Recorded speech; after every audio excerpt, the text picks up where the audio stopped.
Bom dia, galerinha! Tudo bem com vocês? Espero que sim. Bora lá, então, na nossa última aula, nós falamos um pouquinho aí sobre Mendel, o que Mendel fez, o que ele contribuiu aí para a genética, né? E hoje nós vamos entrar aí no último capítulo do nosso segundo bimestre. Nós vamos falar um pouquinho sobre teorias evolucionistas. Já ouviu falar?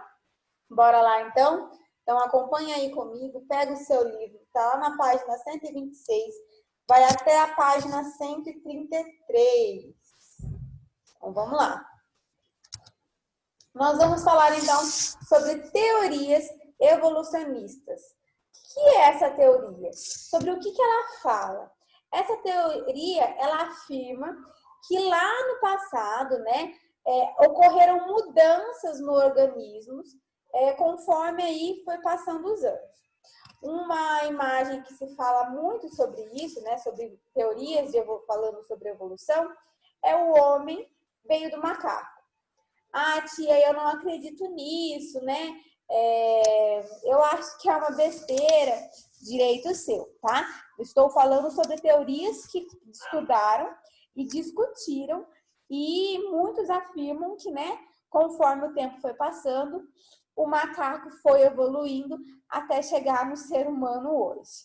Eu também, né, tenho a crença religiosa que eu não vim do macaco, mas é uma teoria que nós precisamos conhecer aí. Bora lá, vamos continuar? Então, essa teoria, ela fala sobre mudanças, que algumas mudanças, elas foram vistas e foram comprovadas. Como assim elas foram comprovadas? Elas foram comprovadas através dos fósseis de organismos que hoje não são mais encontrados na Terra, mas que existem muita semelhança aí com os organismos atuais. Como assim?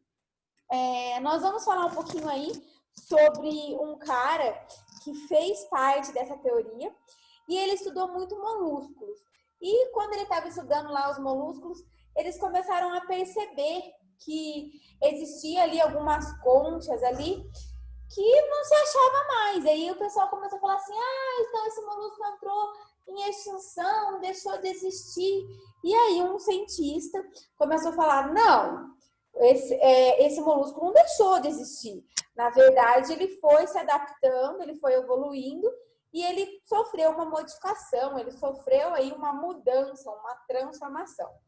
Então, a teoria evolucionista, ela fala que o ser, né, o organismo, passou por uma mudança aí dentro de um período, né, de um tempo lá atrás para um tempo atual. Beleza? Essas teorias, então, que eu acabei de falar, elas apontam como um ponto principal a defesa que os organismos, né, tinham aí de sofrer ou não sofrer a mutação, a modificação, né? Que então alguns passavam por essa modificação, outros não, outros se deixavam ser modificados para que pudessem viver, outros não deixavam ser modificados e acabavam morrendo. Então, são teorias que falam sobre mudanças aí que ocorreram conforme o tempo. E dentro dessas teorias evolutivas, né, evolucionistas aí, existem três que se destacaram, que é o lamarckismo e darwinismo e o neodarwinismo, tá? São teorias que nós vamos falar aí. Então, esse cara bonito aqui, ó, com esse enroladinho aqui do lado, ele é o Lamarck. E esse cara aqui, com cara de mal, é o Darwin. Nós vamos falar um pouquinho sobre eles, o que eles fizeram e o que eles contribuíram dentro dessas teorias, então, evolucionistas. Bora lá? O primeiro que nós vamos falar aqui é sobre um cara chamado Jean-Baptiste Lamarck. O que esse cara fez, né? O que ele ajudou aí? Lamarck, antes de tudo, antes dele começar a pesquisar, antes dele começar a ir a fundo, né, sobre teoria evolucionista, ele é um cara que ele defendia aí o fixismo. O que é o fixismo? Ele falava que a espécie não mudava conforme o tempo. Então, ele batia lá, não, a espécie que nasceu hoje com duas patas, ela vai morrer até o mundo acabar com duas patas. Então, ele falava que as espécies não se modificavam. Só que esse cara era um cara que gostava muito de estudar. Era um cara que estava ali sempre batalhando por coisas novas, pesquisando coisas novas. E esse cara estudava muito, sabe o quê? Os moluscos. Foi esse cara aí que começou a perceber que a parte fixista aí não era bem assim aquilo que ele pensava, né? Ele defendia o fixismo, ele falava o tempo todo que o fixismo ele era real. O que é o fixismo? É dizer que as espécies não poderiam ser modificadas, que essas espécies não mudavam. Mas conforme ele foi estudando lá os moluscos, ele percebeu que não era bem assim, que as espécies poderiam sim mudar. Então ele começou a mudar a cabeça dele e começou aí a entrar num conceito aí que a gente fala sobre evolucionismo. Ele começou a falar, não, peraí, as espécies podem evoluir, elas podem se modificar, elas podem sofrer alterações. Então, ele começou a perceber lá, estava ele lá com seus amigos, né? E ele começou a ver que existia um molusco, que a concha dele era diferente, né? E não se achava mais nenhum molusco com aquela concha e tal. E eles começaram a falar, nossa, esse molusco aqui entrou em extinção, não existe mais e tal, tal, tal. E aí ele pegou e falou assim, não, mas as características desse molusco é parecidas com esse. O que modifica uma coisinha ou outra. Não, peraí. Esse molusco, então, sofreu uma modificação conforme a sua existência. Então, ele foi o primeiro cara aí a propor uma teoria sistemática evolutiva. O que é essa teoria? Ele começou a bater ali, estudar e falar assim, não, é possível afirmar que existe sim evolucionismo dentro das espécies. Que existe sim uma lei aí que pode falar que as espécies entram em transformação. E esse cara começou a falar que as espécies poderiam mudar, que as espécies não ficavam da forma que elas eram, né? E aí ele começou então a falar que o ambiente que essa espécie vive, ela poderia induzir em uma transformação. Então ele começou a falar assim, essa espécie vive nesse ambiente, se esse ambiente começar a induzir que ela tem que mudar, ela vai mudar. Então ele falava assim, não foi ele que falou sobre isso, não, ele não estudou as girafas, mas é um termo muito usado aí nos materiais didáticos, que é um exemplo. As girafas comiam uns arbustos pequenininhos. O que é arbusto, né? Altura pequena, baixa aí. Então ela tinha um pescocinho pequenininho. Porém, ela acabou o arbusto, não tinha mais como ela comer arbusto. Então ela teve que comer as folhas das árvores, né? Que é lá no alto. Então ela teve que começar a forçar, se adaptar, se transformar devido à modificação ambiental. Então o ambiente se modificou, deixou de ter arbusto, que era a alimentação dela, e ela teve que começar a comer de lugares altos. Então ela foi se modificando, ela foi gerando uma transformação e se adaptando a essa nova modificação. E aí falam então que ela começou a ter o quê? Um pescoção.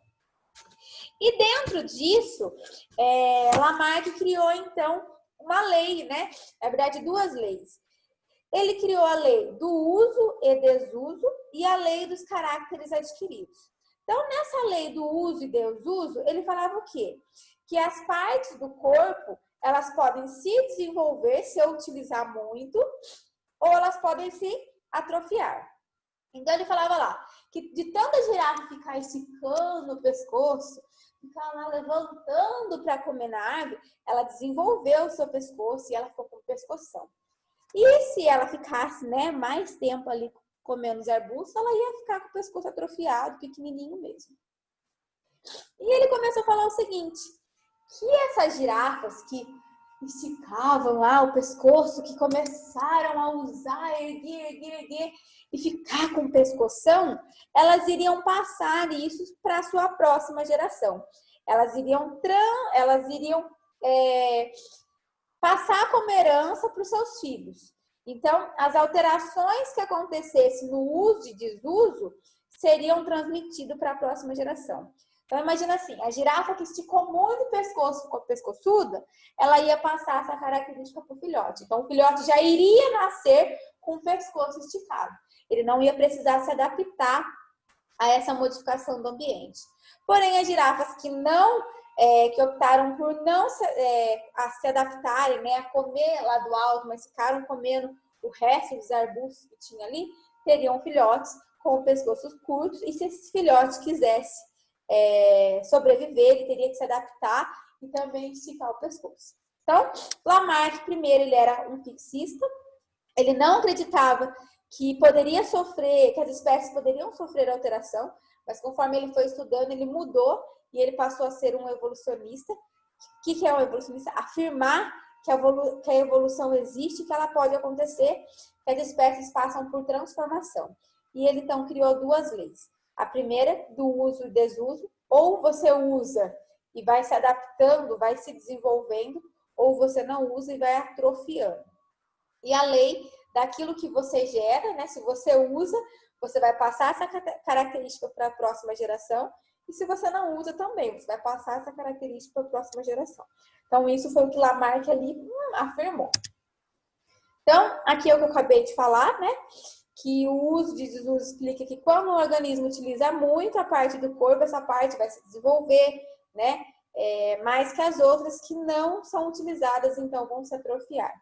E a lei da herança dos característicos adquiridos é aquela que afirma, né, que as características adquiridas durante a vida vão ser transmitidas para os seus descendentes. Depois, então, aí, né, tudo que a gente viu aí, existem alguns pontos, né, falhos aí que merecem um destaque. O primeiro desses pontos aí que Lamarck afirma, vamos falar um pouquinho, né, vamos entrar um pouco mais a fundo, é falar sobre o uso e desuso. Que não pode ser, né, que não pode ser considerado uma verdade, pois são características que o nosso corpo, né, predominantes aí de questão de uso ou não uso. Então, imagina assim, eu uso muito a minha mão para escrever.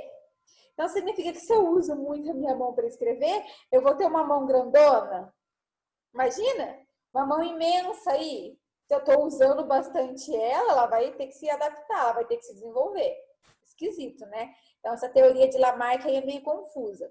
Quem falou que é confusa? Os cientistas do futuro que começaram a pesquisar Lamarck. Olha lá, Lamarck começou a criar as suas teorias entre 1744, foi quando ele nasceu, e 1829 foi quando ele morreu. Então, nesse meio aí, foi quando ele começou a pesquisar, né, essas teorias que a gente acabou de falar. E o outro ponto que merece destaque aí é a respeito das características adquiridas, que não podem ser transmitidas. Por quê? Porque a gente só transmite aquilo que está na nossa genética. Se aquilo não faz parte da minha genética, como é que eu posso transmitir? Quem afirmou isso? Mendel. Lembra que eu falei lá das ervilhas? A verde, lisa, amarela, rugosa. Eu só transmito aquilo que eu carrego dentro dos meus genes. Aquilo que não faz parte da minha genética, é meio estranho falar que a gente vai herdar ou não vai herdar, né? Então, são pontos que Lamarck afirmou, mas lá no passado. Só que os nossos pesquisadores, os nossos cientistas atuais aqui, começaram a bater ali e falar assim, peraí, quando Lamarck afirmou isso, ele não afirmou com muita certeza. Porque, ó, não tem como passar herança para a geração se não tiver nos genes. É meio esquisito, porque eu uso muito a minha mão e a minha mão não fica uma mão grandona. No caso da girafa, né, que a gente acabou de dar o exemplo. Então, vamos lá falar sobre um pouquinho a próxima teoria, que é o quê? Darwinismo. Darwinismo, ele reúne também algumas ideias evolucionistas. Quem fez elas? Quem estudou elas? Charles Darwin, né? Ele começou a estudar aí de 1809 até 1882. Olha aqui que legal. Foi próximo ao ano aqui, ó, 20 anos, né, ó, antes do nosso amigo aqui falecer. Então, segundo esse pesquisador, as espécies se modificavam ao longo do tempo em virtude de uma seleção natural. Como assim seleção natural? Darwin, ele falava o seguinte, conforme o ambiente, ele seleciona as modificações, né, que aquele indivíduo vai ter. Então, ele começava a falar o quê? Que aquele que conseguia se adaptar mais naquele ambiente, ele passava por uma adaptação de seleção. Então, era natural, é algo que acontecia natural. Vamos dar um exemplo aqui. O cacto. O cacto é uma planta que ele se dá super bem lá no deserto. Imagina se eu pegar aqui uma orquídea e plantar lá no deserto. Ela vai morrer logo, ela não vai conseguir se adaptar por causa do calor, porque ela precisa muito de água. Mas o cacto é uma planta que ele conseguiu se adaptar. Ele evoluiu dentro daquele cenário ali, que é o ambiente dele, e ele consegue fazer reserva de água, e ele consegue, né, manter a sua vida longa aí. Então, segundo esses pesquisadores, as espécies se modificam, sim, ao longo do tempo, em virtude de uma seleção natural. O que é essa seleção natural? Que a espécie vai evoluir conforme a sua adaptação a esse ambiente. E para ele, né, os organismos, eles vivem em uma luta constante aí para sobreviver. E aqueles que são mais aptos, né, que são capazes de se adaptar a qualquer coisa para sobreviver, vão conseguir se reproduzir e ter novas gerações aí. E passar essa modificação aos seus descendentes. Então, Darwin, ele falava o seguinte, que apesar da seleção natural ser um mecanismo correto, perdão, gente, volta aqui. Ele falava o seguinte, que apesar, né, lembra lá que na seleção de uso e desuso que Lamarck falava? Darwin falava o seguinte, que não era questão de uso e desuso, era questão de se adaptar. Se a espécie fosse boa o suficiente, conseguisse se adaptar àquele ambiente, ok, ela iria sobreviver e ela iria passar o seu material genético para os seus descendentes. Não que ela usando muito ou usando pouco, iria ter alguma diferença para ela. Então, Darwin começou a afirmar o seguinte, existe sim uma modificação, mas nas espécies que têm o quê? Uma adaptação mais fácil referente ao ambiente. E a gente vai falar aqui um pouquinho, né? É errado essa seleção natural que Darwin fala? Não, não é errado, né? Apesar dessa seleção natural ser um mecanismo correto, né? Que é aquilo lá, a espécie que vai conseguir se adaptar ali àquele ambiente, ela vai sobreviver, né? Ela vai conseguir ter novos descendentes. Darwin não conseguia explicar características vantajosas sobre esses organismos e como que eles poderiam se adaptar. Como assim, tia Rafa? Imagina assim, eu acabei de falar do cacto. Então, colocava lá um cacto e colocava lá uma orquídea. O Darwin, ele não conseguia explicar por que o cacto conseguia se adaptar àquele ambiente e a orquídea não. Então, ele não conseguia ir a fundo, a provar que aquilo era real. Voltando lá no exemplo da girafa. Olha aqui. Lamarck falava o quê? Que as espécies, inicialmente as girafas tinham um pescoço curto, né? Para chegar ao alimento tiveram que ir esticando. Então, elas tiveram que usar o pescoço até chegar ao ponto que elas ficaram aí com o pescoço comprido. Aqui, essa teoria de Lamarck, perdão. Aqui no Darwin, o que eu estou querendo dizer? Ele falava o quê? Que não era todo mundo que usava o pescoço para comer que tinha um pescoção. Olha lá, todas as espécies tentavam, mas nem todas conseguiam ficar com o pescoção. Então, ele mostrava lá, olha aqui nessa imagem, ó, a girafa comendo e eu tenho uma outra aqui com o pescoço mais curto, tá vendo?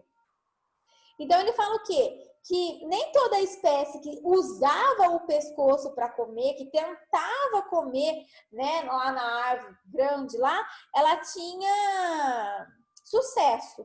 Então, significa o quê? Que nem todas conseguiam se adaptar, mesmo fazendo uso. Lembra que Lamarck falou, usou, deu certo, já era. Darwin começou a falar assim, peraí, Lamarck, nem todo mundo que usa consegue uma evolução e consegue ter sucesso. Para ter sucesso, a espécie ela tem que ter uma vantagem de conseguir se adaptar. Então, a espécie que consegue se adaptar, ela ganha uma vantagem, por quê? Porque ela vai ser ali a mais forte entre elas, né? A mais forte aqui, ó, entre aspas, e ela vai conseguir reproduzir, então, uma nova espécie. Então, as de pescoço comprido tinham maiores probabilidades de chegar a uma idade de reprodução, por quê? porque as de pescoço curto acabavam morrendo, as girafas maiores acabavam comendo mais, né? Então ele começou a falar o quê? Que essas girafas de pescoço curto, elas acabavam que morriam antes de chegar na fase de reproduzir. Então elas eram uma espécie mais fraca, elas não tinham uma adaptação legal. E as espécies de pescoço compridos, elas se adaptaram mais fácil ao ambiente e por isso elas chegavam à fase adulta e acabavam se reproduzindo com um pescoço grande, mas não porque elas usaram, mas porque fazia parte da sua genética. Deu para entender a diferença de um e outro? Vou explicar de novo. Lamarck falava que a espécie poderia sofrer modificação conforme o uso e desuso de uma parte do corpo. Deu um exemplo da girafa. Ele falou lá que as girafas comiam os arbustos, que eram plantas pequenas, porém acabou os arbustos. Houve uma modificação ambiental, acabou os arbustos e elas teriam que se alimentar das árvores. Para isso, elas começaram a esticar o pescoço para poder comer. Então, elas foram usando bastante essa região, até que elas ficaram com aquele pescoção. E aí, ele fala o seguinte, que aquelas que começaram a usar, se esforçar para comer no mais alto lá da árvore, elas evoluíram e se transformaram. E aí, elas passavam para a sua próxima geração essa característica aí do pescoção. Mas o Darwin veio e falou assim que não era bem assim, não significava que se você usasse, você tinha aí sucesso. Tudo dependia muito se a espécie tinha uma variabilidade ali, né? Se ela tinha aí um sucesso na sua seleção natural de espécie. Então, aí existia uma seleção. Uma família de 4, nem todos conseguiam passar por essa adaptação. Então, numa família de 4, às vezes só 3 girafas conseguiam se adaptar àquele ambiente, né? E elas conseguiam chegar à fase de reprodução e se reproduzir. Ok? E aí, a próxima teoria é sobre o neodarwinismo, né? O que é o neodarwinismo? Ou teoria sintética da evolução. Ele pega a teoria de Darwin. Lembra que eu falei que Darwin ele começou a afirmar isso, né? Ele começou a afirmar que pela seleção natural era possível perceber que era aí que as espécies evoluíam. Então, Darwin começou a afirmar isso, só que Darwin não conseguia bater ali o martelo, Darwin não conseguia achar um lugar ali para comprovar aquilo. Mas aqui no neodarwinismo, na teoria sintética da evolução, nós vamos falar o quê? Sobre os novos. Quem são os novos? Os novos pesquisadores aqui. Quem são eles? Quem faz parte deles? Nós podemos falar aqui sobre Mendel. Mendel falou que realmente era verdade, que uma seleção natural acontecia lá uma recombinação genética. Tá lá na página 127 de vocês, é legal grifar, tá bom? Fala lá, sobre o neodarwinismo só foi elaborado após a reconsideração dos trabalhos de Mendel em genética. Então, Mendel ele participou bastante dessa teoria aí. Por quê? Porque eles pegaram a teoria de Darwin e começaram a perceber que Darwin não estava errado e através dos estudos de Mendel, né, desses conhecimentos genéticos de Mendel aí, eles começaram a falar que realmente a recombinação genética que favorecia uma seleção natural e também uma mutação. Então, eles começaram a falar assim, que aquela espécie que passava por uma mutação genética, ela acabava sendo, às vezes, prejudicada na sua seleção natural, ela acabava sendo alterada de uma forma que era mais apta ou não para aquele ambiente. E uma recombinação genética também fazia ali se criar, então, uma nova espécie. Então, quando se fala sobre o neodarwinismo, se fala sobre a teoria de Darwin, porém, fala o que sobre a teoria de Darwin? Se prova aquilo que Darwin falava. Darwin falava, mas ele não tinha como provar. No neodarwinismo, se fala e se afirma e se comprova. Comprova o quê? Com pesquisas. Quem foi o cara aí que ajudou nessa teoria? O Mendel, através dos estudos que ele fez lá com a ervilha, que foi o que a gente falou na aula passada. Então, ele fala aí, né, que as espécies, elas conseguem evoluir, sim, dentro aí de uma seleção natural. O ser vivo, a espécie, ela vai se adaptando aí ao ambiente que ela está. Ela vai aí tendo modificações dentro da sua genética, que é aqueles estudos que a gente falou sobre os cruzamentos lá das ervilhas e tal. Então, seleção natural nada mais é que selecionar aqueles indivíduos que são mais adaptados conforme a condição ecológica. E eles acabam eliminando aqueles que não têm uma vantagem numa adaptação. Aqueles que não têm a mesma condição de se adaptar tão fácil como os outros. Então, eles selecionam. Imagina que entre 5, eles pegam 4. Fala assim, ó, vocês 4 aqui, ó, vocês vão se adaptar a esse ambiente. Agora você aqui, amiguinho, você não consegue, então você fica de fora. Então, seleção natural é selecionar naturalmente a espécie que é o quê? Que consegue se adaptar mais fácil à condição ecológica. E quando eu falo sobre mutação genética, eu já falei também. Tá lá na página 130 de vocês, né, que fala sobre mutações, é aquilo que eu já falei. É quando a gente percebe que teve uma falha ali na recombinação genética, uma falha ali na parte genética da espécie, ok? E a nossa atividade de hoje está lá na página 133, exercício 1, 2, 3, 4, 6 e 10. Então, são 6 exercícios aí, tá bom? Pra gente fazer. Então, 1, 2, 3, 4, 5, 6. Isso mesmo, 6 exercícios aí. Esses exercícios não precisam ser entregues, eles vão ser corrigidos no dia 8/7. Perdão, gente, dia 8/7 é hoje. Olha eu aqui fazendo confusão.